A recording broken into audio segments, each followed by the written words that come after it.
नमस्कार dear students. SPC government college Ajmer के समाजशास्त्र विभाग के इस यूट्यूब चैनल पर आपका स्वागत है। हम एमए फाइनल के 5वें पेपर समकालीन समाजशास्त्र सिद्धांत कंटेम्प्रेरी सोशियोलॉजिकल थियरीज को पढ़ रहे हैं।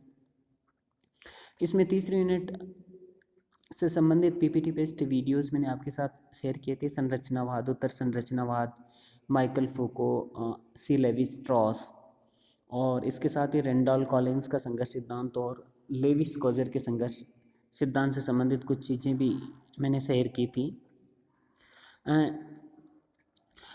वो वीडियोस कन्फ्लिक्ट थियरी से, संघर्ष सिद्धांत से संबंधित थे। थोड़ा सा संघर्ष सिद्धांत के बारे में बेसिक आधारभूत जानकारी होना ज़रूरी है, तो उससे संबंधित वीडियो पीपीटी बेस्ड वीडियो आज आपके साथ मैं शेयर कर रहा हूँ। डियर स्टूडेंट, हम जानते हैं कि संघर्ष है, सहयोग है, प्रतिस्पर्धा है, ये समाज की अनिवार्य सामाजिक प्रक्रियाएं हैं, सामाजिक अंतरक्रिया के स्वरूप हैं जो सार्वभौमिक है और अनिवार्य रूप से समाज के अंदर विद्यमान होते हैं। सहयोग और संघर्ष दोनों ही अपरिहार्य हैं, दोनों महत्वपूर्ण अवधारणाएं हैं, दोनों का समाजशास्त्र में गहराई से अध्ययन किया जाता है।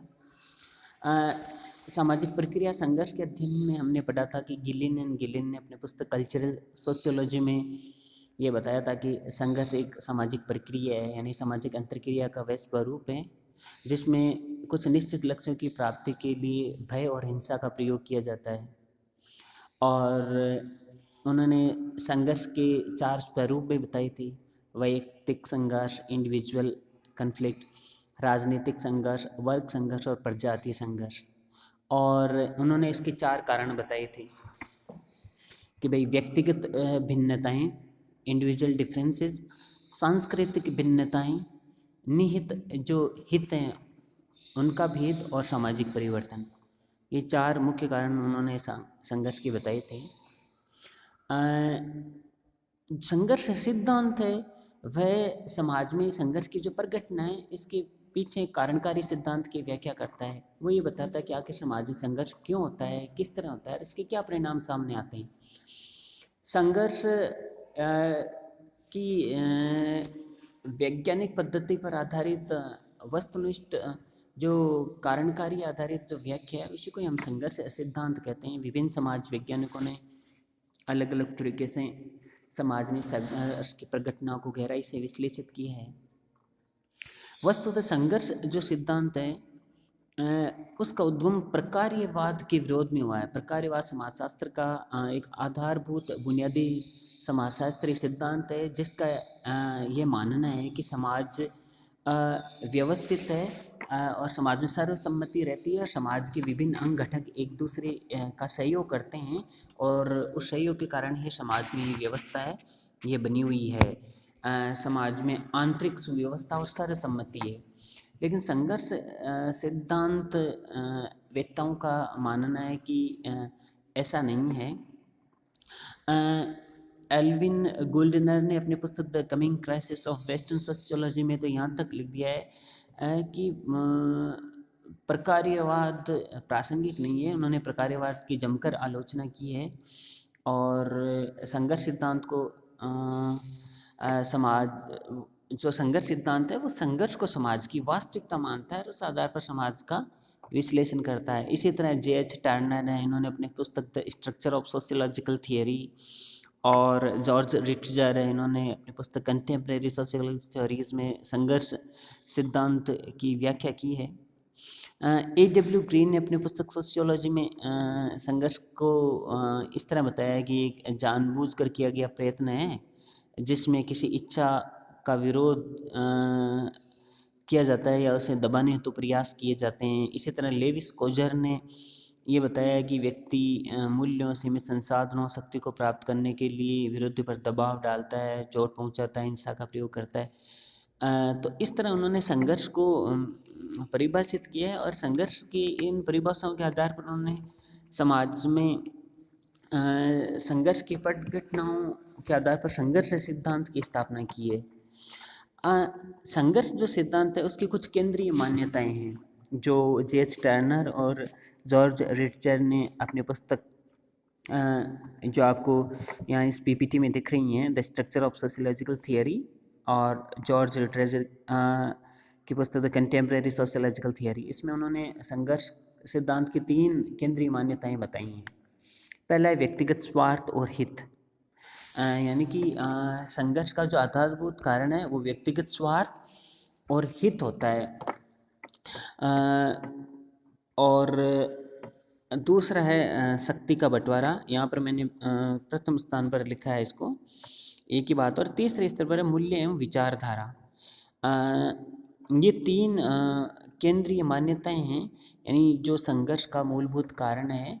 संघर्ष सिद्धांत की व्याख्या के आधारभूत बिंदु हैं कि समाज में व्यक्तिगत स्वार्थ और हित संघर्ष का सबसे मुख्य और बुनियादी कारण है। इसके साथ ही शक्ति का बंटवारा संघर्ष का दूसरा मुख्य कारण है। और तीसरा मूल्य और विचारधाराओं में भिन्नता, मतभेद संघर्ष का मुख्य कारण है। इन 3 मान्यताओं की इर्द गिर्द ही जो समाज वैज्ञानिकों के संघर्ष सिद्धांत है वो घूमते हैं, और वो ये बताते हैं कि समाज में संघर्ष किस तरह घटित होता है, संघर्ष के दौरान क्या होता है और उसके परिणाम क्या आते हैं। डियर स्टूडेंट, हमारे लिए ये जानना बहुत ज़रूरी है कि आखिर संघर्ष सिद्धांतकार हैं, उनके जो संघर्ष सिद्धांत है उसकी बुनियादी विशेषताएं क्या हैं, मुख्य विशेषताएं क्या हैं। समाजशास्त्र का आपका जो सिलेबस है उसमें जो संघर्ष सिद्धांत वेता है जिनको हमें पढ़ना है, उनमें कार्ल मार्क्स प्रमुख हैं। उसके बाद में लेविस कॉजर का संघर्ष सिद्धांत है, साथ ही रेंडाल कॉलिंस का संघर्ष सिद्धांत है। इनमें से 2 संघर्ष सिद्धांतों के बारे में हम पढ़ चुके हैं। कार्ल मार्क्स एक कालजयी समाज वैज्ञानिक हैं। उनके वर्ग संघर्ष का सिद्धांत वो सभी सामाजिक विज्ञानों में पढ़ा जाता है। प्रमुख और संस्थापक जो संघर्ष सिद्धांतकार हैं उनमें कार्ल मार्क्स का नाम आता है।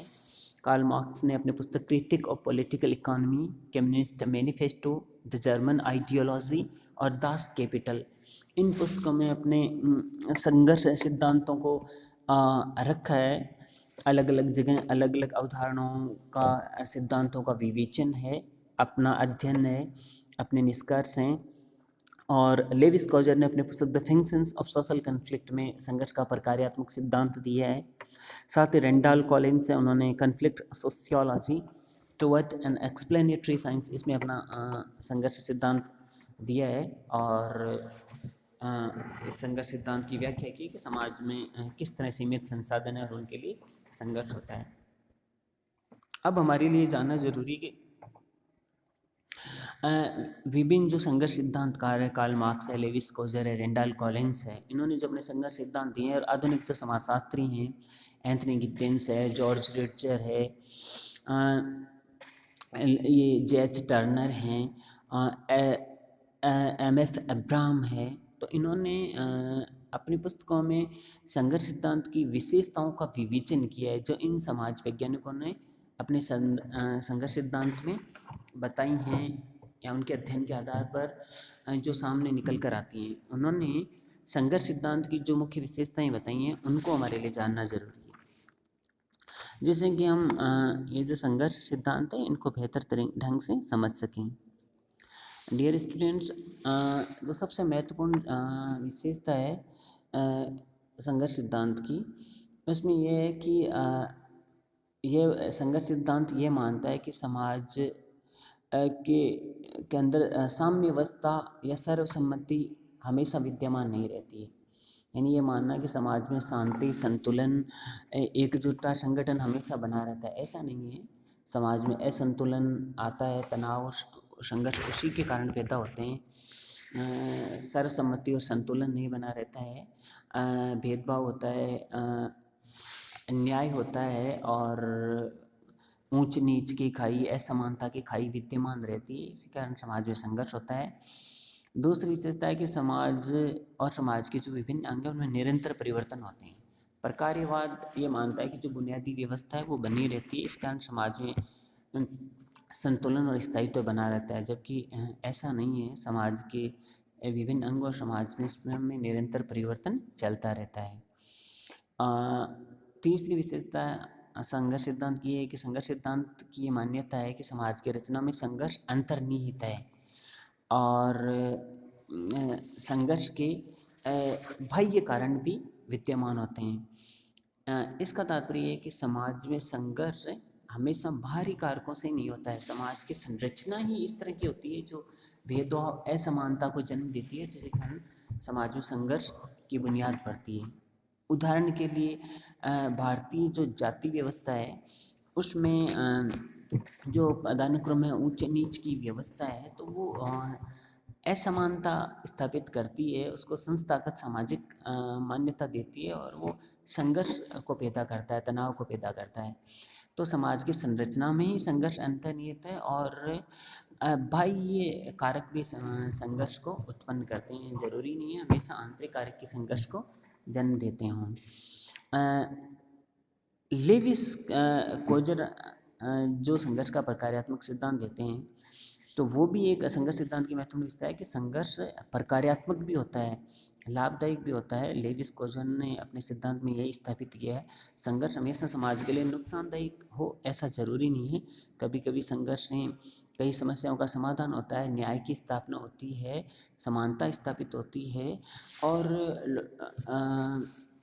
जो वंचित हैं, दलित हैं, पिछड़े हैं, उनको उनका हक मिलता है। तो संघर्ष कई बार सकारात्मक सिद्ध होता है समाज के लिए, प्रकार्यात्मक सिद्ध होता है। यही लेविस कोजर ने अपने सिद्धांत में स्थापित किया है। और संघर्ष सिद्धांत की मानता संघर्ष सिद्धांत ये भी मानता है कि प्राधिकार संबंधों को भी लेकर संघर्ष होता है। अथॉरिटी होती है तो दो अथॉरिटी है, दो अधिकारी हैं, उनकी पावर और हितों को लेकर भी आपस में संघर्ष चलता रहता है। डैरेंडॉर्फ ने अपने संघर्ष सिद्धांत में इस चीज़ को स्थापित किया है। और विकास जनित संघर्ष भी समाज में विद्यमान होता है। कभी कभी मूल्यों और तकनीक में विरोधाभास होता है, उसके कारण समाज में संघर्ष पैदा हो जाता है। कभी कभी परंपरा और आधुनिकता में द्वंद्व की स्थिति उत्पन्न हो जाती है। परंपरा जो बात कहती है आधुनिकता उसे नकारती है, आधुनिकता उसको स्वीकार नहीं करती है, मानती नहीं है, और इस कारण हम देखते हैं कि परिवारों में युवा पीढ़ी और पुरानी पीढ़ी के बीच में संघर्ष देखने को मिलता है। तो इस तरह विकास और शक्ति, प्रतिष्ठा और संसाधन जो सीमित होते हैं, यानी शक्ति, प्रतिष्ठा और जो संसाधन है वो सीमित होते हैं, उनके लिए उनको प्राप्त करने के लिए समाज के विभिन्न अंग समूह हैं वो सक्रिय होते हैं और आपस में उनके हित टकराते हैं, उनके कारण समाज में संघर्ष पैदा होता है। तो ये संघर्ष सिद्धांत की मुख्य विशेषताएं हैं जो मैंने आपको भी बताई हैं। तो कार्ल मार्क्स का संघर्ष सिद्धांत हो या लेविस कोजर का संघर्ष सिद्धांत हो या रेंडाल कॉलिंस का संघर्ष सिद्धांत हो, वो संघर्ष सिद्धांत की केंद्रीय मान्यताएं और ये जो विशेषता हमने पढ़ी है इन्हीं के इर्द गिर्द घूमता है। इनमें से किसी एक बिंदु या तथ्य या मुद्दे को अधिक महत्व देते हुए इसका समाजशास्त्रीय विश्लेषण करता है और अपने संघर्ष सिद्धांत को स्थापित करता है। डियर स्टूडेंट्स, कार्ल मार्क्स एक संस्थापक संघर्ष सिद्धांतवेता हुए हैं और उनके बाद में राल्फ डॉरेंटॉर्फ आए हैं और लेविस कोजर आए हैं और रेंडाल कॉलिंस आए हैं। तो उन्होंने अपने संघर्ष सिद्धांत दिए हैं। ये एक वैज्ञानिक समाजशास्त्र का केंद्रीय मुद्दा इसको हम मान सकते हैं।